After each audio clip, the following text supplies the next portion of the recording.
Rero nshuti muvandi wahisemo neza ko urimo kudukurikirana.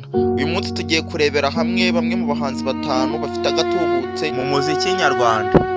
Ku mwanya wa mbere turasanga umugabo bita Ngabo Medard. Ni umugabo wubatse ufite umugore n'abana babiri, aba USA, azwi ku izina cyane rya Meddy. Aha afite net worth ya miliyoni 15 z'amadolari.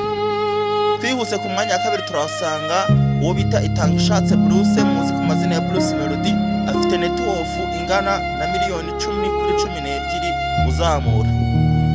Ku mwanya wa gatatu turasanga uwo bita Mugisha Benjamin, muzi ku izina rya The Ben, aho afite net worth ingana na miliyoni 8 ku 10 z'amadolari.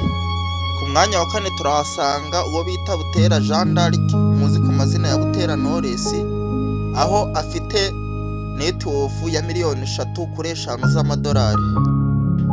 Ku mwanya wa gatanu turahasanga Humuriza James, muzi ku mazina ya King James, aho afite net worth ibarirwa hagati ya miliyoni 2 z'amadolari ndetse na miliyoni 4 z'amadolari.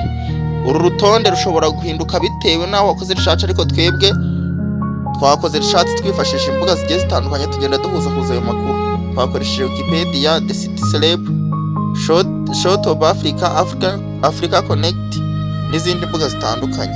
Wakoze kudukurikirana, kora subscribe, share, like na comment. Tubwire ikiganiro ufuza ko twazagukorera ubutaha. Ciao ciao.